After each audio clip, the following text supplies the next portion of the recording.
Hey guys, so I wanted to come on here and talk about, as you see this article that says U.S. inmates stage nationwide prison labor strike over modern slavery.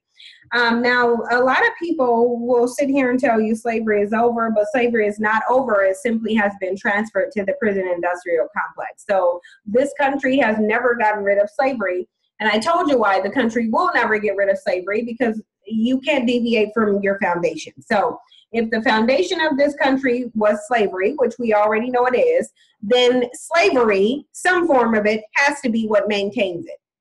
And that's why, even though you see systems where, like with athletes and musicians and things like that, they're getting paid, but the reality of it is it's like a pimp-hoe relationship, because the system of white supremacy dominated by white males is taking more of the profit than what they are getting. Because really, you can, if you look at it, if you look at the ratio to what prison inmates get paid in comparison to what regular people get paid in the workforce, it's the exact same. It's a similar ratio and difference in comparison to what Black athletes and musicians get paid in comparison to what the white people who distribute the music or who own the football teams may get paid. Because when you have football players, some of them getting hundreds of thousands of dollars, because not all of them are making millions. Understand, not all football players or basketball players are making millions. Some of them are making hundreds of thousands, whereas the coaches and the owners are getting millions and billions. So the ratio and the differences in this discrepancy in the pay can actually be compared to the prison system versus the regular workforce. Because you have people, what is minimum wage in the South? About $7, $8, $9. And you have prison inmates getting paid 15 cents an hour. So if you compare that ratio to the ratio of some athletes getting paid hundreds of thousands and millions versus millions and billions, it would be similar. You could compare it. So the thing of it is the whole system runs and operates on labor exploitation. And that's because that's what it was founded on. And that's why when people say they want to change the system, I just think that sounds retarded, and I think it sounds like they don't even know what's going on, because you can't change the system. You would have to break down this infrastructure and recreate it and make the foundation something other than slavery. So it says organizers say prisons across the country are expected to refuse to work, hold sit-ins, and even stage hunger strikes. They should have been doing this just by virtue of them being locked up for nonviolent drug crimes. So this is something that should have been done already. It says the first part of the prisons likely to be hit will be the kitchens, where stoves will remain unlit, ready meals unheated, and thousands of breakfasts uncooked. From there, the impact will fan out. The laundry will be left unwashed, prison corridors unmopped, and the lawns on the external grounds, ring-fenced with barbed wire, will go uncut. They should have been stopped doing anything. But the thing of it is in order for someone to be dominant, that means someone has to submit. If you're unwilling to submit, they can be dominant. But the thing of it is, and the reason why I say black people is because we know black people are most of the ones incarcerated. This affects black men mostly, yet where is the resistance? They're only talking about edges and hair and makeup. It says on Tuesday, America's vast army of incarcerated men and women, at 2.3 million of them, they form by far the largest imprisoned population in the world, will brace itself for what has the potential to be the largest prison strike in U.S. history.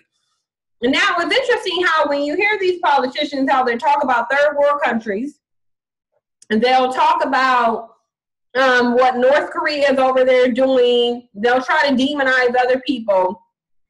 And yet in their own article, they admit to having the largest in-prison population in the world. Okay? And again, it goes back to me saying the reason that they have the largest in-prison population in the world is because this country was founded on labor exploitation, because that's what slavery was. Slavery was the exploitation of labor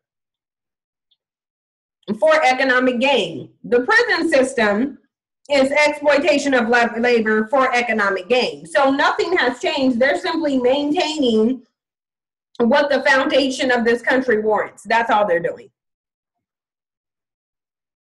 It says 19 days of peaceful protest are planned across the nation, organized largely by prisoners themselves.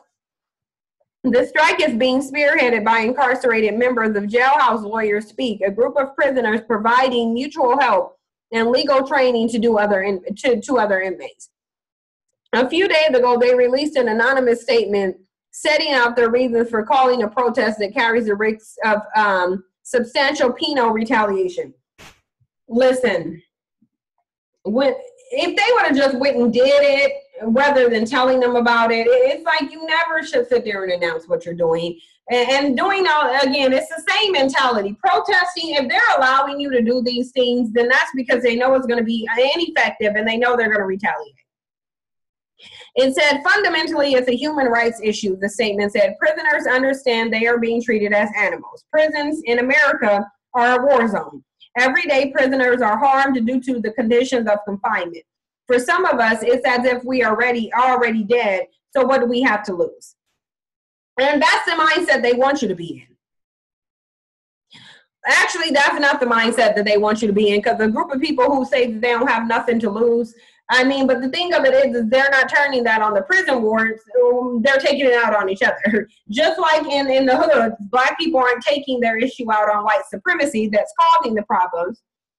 And they're taking it out on their own people.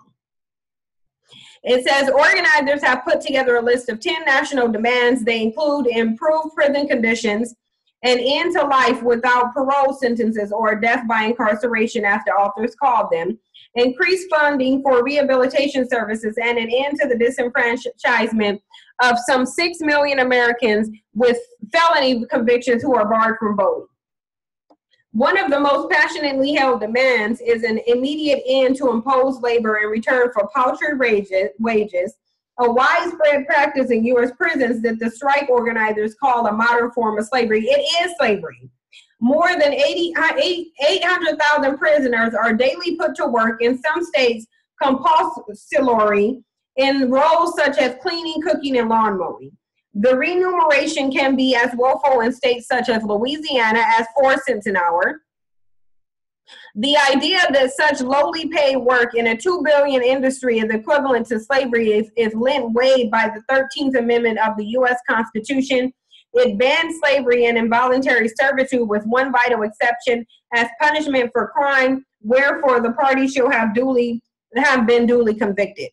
Prisoners, in other words, have no constitutional rights and can be blatantly exploited. But Black people don't either, and that's why most of the prison population is going to reflect Black people. And that's just the reality of what it is. But again, when you had a Black man 16 years post-slavery going to the Supreme Court, not to end incarceration or Jim Crow, but to have sexual access to white women with impunity, that's a problem. That's why we don't have these changes.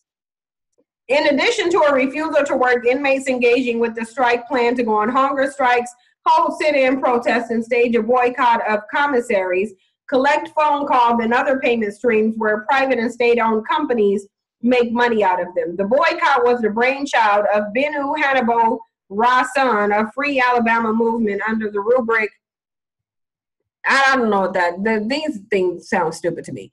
He called on fellow prisoners to stop channeling either their own or their relatives' money to what he called the prison industrialized complex. He urged participants to spend 25% of what they save from the boycott on books such as Prison Profiteers, who makes money from mass incarceration. Inmates who join the action know that they face potentially serious consequences. Participants face being placed individually into isolation cells, while past prison strikes have been met with lockdowns for entire institutions. Communications, too, are certain to be blocked, leading potentially to a blackout of news on the protests. According to prison reform activists engaged in planning the strike, retaliatory measures have already started. Karen Smith, who runs the Gainesville, Florida chapter of the Incarcerated Workers Organization Committee that is backing the strike, said that prison authorities have moved most of the local strike organizers into solitary confinement wings where they will be unable to communicate with others because they're too stupid to keep it to themselves. It's like you should never announce that you're going to protest. It's like, that's why I'm saying the intellect is just not there. And, you know, I know it's manufactured and things of that sort, but the reality of it is when you are a broken group of people and you have no solidarity, it doesn't matter what you attempt to do in a fractured state, you're not going to be successful. Because the thing of it is these so-called Black celebrities should be on here heading the charge on ending mass incarceration because they know it affects their people. The athletes should be doing that because they should already know that when you retire, they're not going to stop oppressing you. You can find yourself right into that prison system just like any Black person can. And many of them do. Hi, O.J. Simpson. And the number of them who have actually been brutalized. I forgot what his name was, but there's another football player who they're retaliating against him and trying to get him put in prison over some false allegations simply because he called out the police on their police brutality. But the thing of it is again, we are in a fractured state, and that's because our men are not on point. And until our men decide that they want to change things for Black people globally, rather than pursuing their own self-interest, we're going to keep having this issue. But the thing of it is I just feel like they shouldn't even be, like, why even sit here and tell somebody that you're going to stage a protest? Let me know what you guys think. Thanks for your support, and I'll see you in the next one.